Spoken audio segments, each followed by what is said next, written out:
With there being a Bob's Burgers movie out, it's time to see how it stacks up against the show, and of course, the adult parody. The hell? I'm surprised I didn't do an episode on that.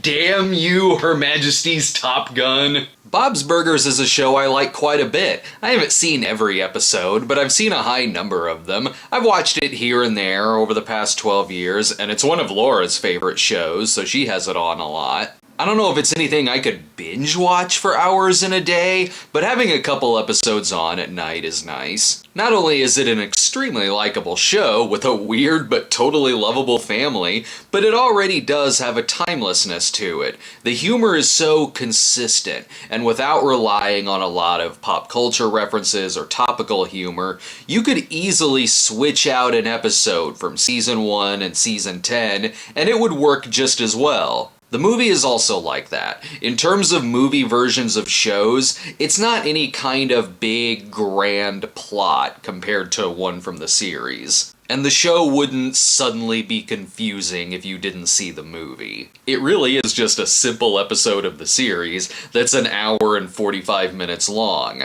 Now, I recently watched Downton Abbey: A New Era, and yeah, like a lot of movie continuations of shows, it's a plot that could easily be an episode or two, but they'd be pretty important-ass episodes, and either Downton Abbey movie could potentially serve as a finale. The Bob's Burgers movie really isn't interested in that. It's a plot that could be summed up pretty quick if you need a TV guide blurb. After the restaurant loses customers due to a water main burst, a dead body is found, which sends the kids off on a murder mystery to save their restaurant and Mr. Fish Odor. That's pretty much it right there. Really any of the jokes you could see on the show. It's not like you're going to the theater and this is the super vulgar R-rated version. But that does keep things in character with the series, and the focus primarily being on the jokes and on these characters, who the writers are clearly in love with, and put a lot of heart into it. The movie has a lot of moments where it's really damn funny.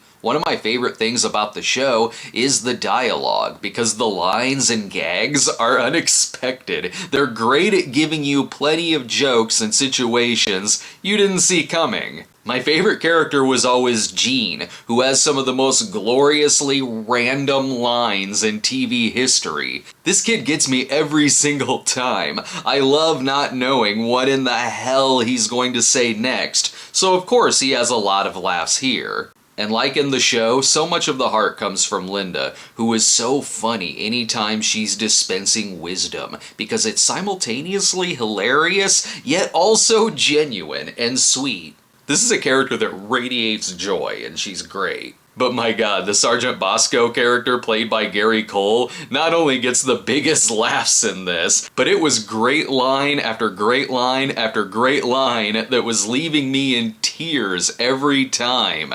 And he's only in a few scenes, and he walks away with them entirely. But the movie as a whole, I like it, but I wasn't in love with it. It does start out very funny, then the more it goes on, and the heavier it gets into this carny plot and the murder mystery and car chases and sneaking around, I was amused, but I wasn't laughing as much. There were a lot of times it felt padded. Either scenes will go on way too long, or some will be kinda unnecessary. The show features music damn near every episode, and that works. It gives something unique to each one. So yeah, here there's musical numbers in it, there's about 4 of them, and none of them are particularly memorable, and when they come into the movie, they really just slow things down a lot.